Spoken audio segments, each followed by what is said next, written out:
So there's a lot going on with Israel right now. There's a hostage deal on the table. There's a lot of discussions about how exactly that's going to work out. And there's a lot of discussion as to the pros and cons of it and how people are reacting with sort of mixed feelings.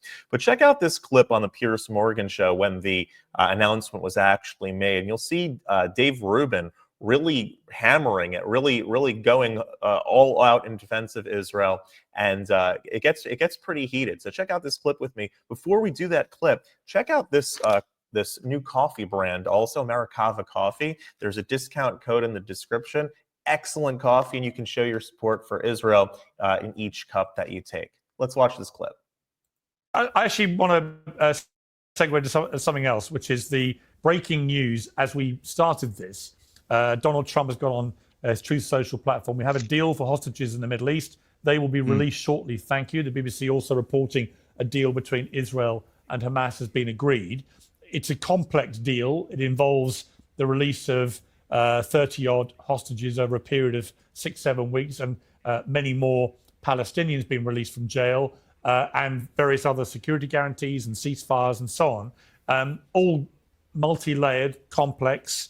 Has to be seen whether A, this is official, which it looks like it may be in the next day or two, and secondly, if it's workable and if it actually gets carried out. But what is your gut reaction to the sort of overall deal that is apparently in play here? You know, I've been on your show for the past 15 months, Pierce, and you and I have talked about what's been happening. I think initially, October, you and I agreed that what Hamas did was a terrorism attack. It was atrocious. Israel had a right to respond. But you and I have also seen the devastation of the past 15 months. The Lancet just came out with this is peer-reviewed a study that said actually the casualties might be 40% more, Pierce. So right now we know that 45,000 Palestinians have been killed. That could be up to 65,000, 70,000. We know Israel has bombed churches. I know Michael cares a lot about churches right now, but I'm curious to see if he's okay with Israel bombing churches, mosques. It has killed UN workers. It has killed journalists. It has not allowed journalists inside to look at the damage. It has actually killed refugees. It has bombed refugee camps. It has bombed UN workers. More children have been killed in the past 2 years in Gaza than all the war zones combined in the past 2 years, right? Right now, we know that the majority of the people that have been killed have been women, children, and the elderly, civilians. So in this particular case, we've heard this before in the summer, right? There was a deal. What's the best deal? Ceasefire, hostages. There are about 100 Israeli hostages who are still captured by Hamas. I talked to a father of an Israeli hostage, Yehuda Cohen, who blames Netanyahu for the current situation. He says that Netanyahu's to blame for being belligerent, for advancing this war, for rejecting the ceasefire deal when it was in place, right, in the summer. It was President Biden. Remember that, Pierce? I was on your show. President Biden came out and said, hey, this is Israel's deal. Let's do it. And they keep slow walking it because they have an expansionist view. They want everything from the river to the sea. I hope this time, Pierce, and I said this before on your show, whether it's Trump who does it, whether it's Biden who does it, the war has to end. Ceasefire deal for the hostages. Bring the hostages home, do a ceasefire deal, end this bombing, end this pain, end this suffering. A genocide, according to Amnesty International, a genocide, according to Human Rights Watch, a genocide, according to Israeli scholars of genocide who've been saying it for a while. This particular situation where both Hamas leaders and Netanyahu are war criminals, according to the ICC, end this once and for all. If it happens, then maybe, just maybe, there could be some peace. You need rebuilding humanitarian aid in Gaza. You need the Gazans who've been displaced to come back to the north. You need the hostages to be released. So if it can happen, Pierce, I don't care if it's Trump who does it. I don't care if it's in the last week of Biden. Has to be done. Okay. I mean, Michael, it seems to me that all the heavy lifting has been done in the last few days by Trump and his Middle East envoy, and that's really speeded things up. Also, I think Trump saying, if this isn't resolved by my inauguration, there's going to be hell. And I suspect Hamas have taken him at his word. We never quite explained what that hell would entail, but they clearly, I think, have been racing to try and do a deal that they were maybe procrastinating over. But your response to Wajahat, what do you feel about this deal? Well, I think every person of goodwill agrees with Wajahat on the minor point, or on the narrow point, rather, that we want to see an end to the war. Probably not with some of his claims about the war, but we want to see an end to the war. That includes Jews, that includes Muslims, that includes Christians. As Wajahat mentioned, ancient churches, churches that have existed in the Holy Land long before Islam ever existed, have been. We lost Michael. We'll bring in Dave. Let's bring in Dave as his running mate. Dave, we'll bring you in here because we lost Michael Knowles there. God well, probably Michael is a bit intervened in more of that an one. expert on the Crusades, but I think I can handle the rest of it. Look, everyone wants an end to the war, and the war could have been over on October 8th. All they had to do was release all of the hostages, and no one would have been supporting any sort of military action, right? That's obvious and real, and we all know it. Hamas has intentionally placed civilians in the way. We all know that as well. There is no genocide. I would love to hear any panelists call for Egypt to open up the border and let all the Gazans in, but no Arab country, no Muslim country wants any of the Palestinians. There never was a Palestinian state, and if there was, tell me who the prime minister was. This is just an endless assault on Israel. There's not going to be peace in any real way. There's no such thing as the two-state solution. There never were two states. Palestine used to be the place that the Jews lived. A lot of Jews just celebrated Hanukkah. You know where Hanukkah took place? The Judean Hills, which we now unfortunately call the West Bank, but that's because the Jews lived there. So this is largely, we can get into the, okay, they're going to, give away 30 hostages, or they're going to get one hostage back for 30 Palestinians who have blood on their hands or anything else. That tells you right there who actually values life here. So look, it'll be nice to get back some people, and hopefully Americans. As an American, I do hope that the 5 or 6 Americans who have been held will return. But I'm not bullish on peace or anything else at the moment. Julie, what do you feel about this? I mean, it's obviously an extraordinarily complex situation. I don't think there'll be any clean way out of this for many years. But do you feel that this deal, which they're talking about, is at least a step in the right direction? Yeah, you're absolutely right that it's too complex to lend itself to short sound bites. It's a deal, right? And it's a deal. I'm happy for the families who are whose loved ones are being released.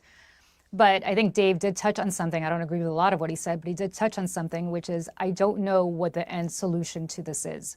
Because you had Ariel Sharon give Gaza, effectively give the land that Gaza's, the Gazan land right now, to the Palestinians. And in an election, they elected Hamas after a short period of time. And so what do you do if you're Israeli when you have that kind of threat on your border? It's not to excuse what the Israelis are doing in the West Bank right now. It's absolutely atrocious, and I say that as somebody who has a lot of family in Israel, and I don't support it. I'm fully for the two-state solution, but it has to be 2 states where one of those states is not run by a terrorist organization like Hamas. No, it doesn't have to be a two-state a solution, though. ceasefire. There's no reason for anyone to think there should be a two-state solution. They can go to Jordan, they can go to Egypt. Gaza was part of Egypt, remember? West Bank was part of Jordan. Judea and Samaria was part of Jordan. Why would they have to go to Jordan and Egypt when they've been living on this land for generations? I mean, the reality is, well, if they're being us, genocided and all of the other things that the other panelists said right there, they might want to look into that. You might want to, if any of that is true. There's one place in the Middle East where Jews and Christians and Muslims live peacefully. It's Israel, ironically. Piers, I have a solution. But listen, have you been to Israel recently? Let me just say this. Let's be very clear, okay? Okay, so let's be very clear. There are places in Israel where they live peacefully, and there are places in Israel where settlers are not allowing Muslims to live peacefully. So let's not put this all on just the Muslim population. Where are the Muslims allowing the Jews to live peacefully? Where are the Muslims allowing the Jews to live peacefully? I walked around in Jerusalem where you can walk around with Orthodox Jews walking next to women in burqas. Where are the Muslims allowing the Jews or the Christians to live peacefully? Ask the Coptic Christians of Egypt. Listen. How many Jews are left in Morocco? Any Jews in Jordan these days? We could go through all the countries. I'm not disagreeing with you on how the Muslim countries have treated Jews. You're absolutely right. I will answer your question. You're right. There's 2 million Muslims in Israel. They live with equal rights. So you're not. So you're not allowed to answer the question. May I, as a resident Muslim, let me just answer this question. Sure. Go ahead. Jar has a solution. Go on. No, go ahead. But you wanted to finish your point. Please go ahead. Julie. Well, my only point that I want to finish is, look, there's no question that in the West Bank, which I would hope would one day lead to an independent, safe Palestinian state that wants to live in peace with its Israeli neighbors, that there are settlers there who are not necessarily allowing Muslims to live in peace at the moment. Okay, I'm not suggesting that Gaza's a whole different story, but you can't put this just on the Palestinians. There are elements within Israeli society that are also prone to violence. And you can't say that there aren't. It's not a black or white Israelis issue. have It's a offered deeply peace complex issue. deals about a half dozen times over 20, 30 plus years. You're absolutely right. The Palestinians have rejected every single peace deal. You're absolutely right. Here I go.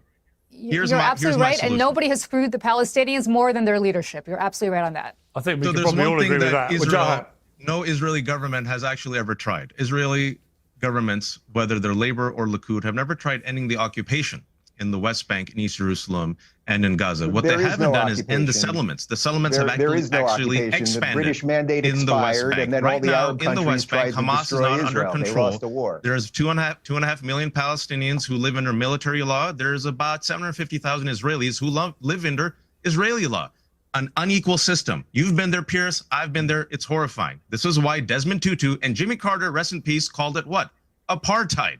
Their words, not mine. I've been there. I've seen it. We are complicit in it. Hamas is not in control. There's no excuse. We have Ben-Gvir, the national security minister, a man who Israeli reporters told me is like, imagine if the KKK was elected as a national security minister. That's the national security minister under Netanyahu. Netanyahu has openly said, I want river to the sea. He laughed and mocked and said, aha, I have blocked the peace deal. I have blocked two-state solutions. When President Biden said end settlements, he added 3,000 more settlements. When President Biden said don't bomb Rafah, Jews not he be bombed allowed Rafah. to live in Judea, when President Biden said don't kill Israel. civilians, he bombed the World Trade Center kitchen staff. Remember that? It is a chaos to the point where everyone in the world, except in U.S. and except in Israel, they see Israel as becoming a pariah, increasingly an extremist Jewish supremacist state. If it was up to David, river to the sea, let Israel do what it wants and continue the occupation. Dave said Palestinians don't exist. There's no such thing as Palestinians. So David, today, you have gone on the side against justice and on the side of Pete Hegseth. But since you're so good on TV, wait, let me finish. I let you say your hateful stuff. Let me finish. Since you're so good on TV, based on your own logic, you should replace Mike Huckabee as the ambassador to Israel. All right. Well, that was heated. Would love to hear your thoughts on this particular proposed hostage deal, and as it comes together, I guess we'll see how it all aligns. And if you like this content overall, hit that subscribe button over there in the corner. We'd love to stay in touch with you. Take care.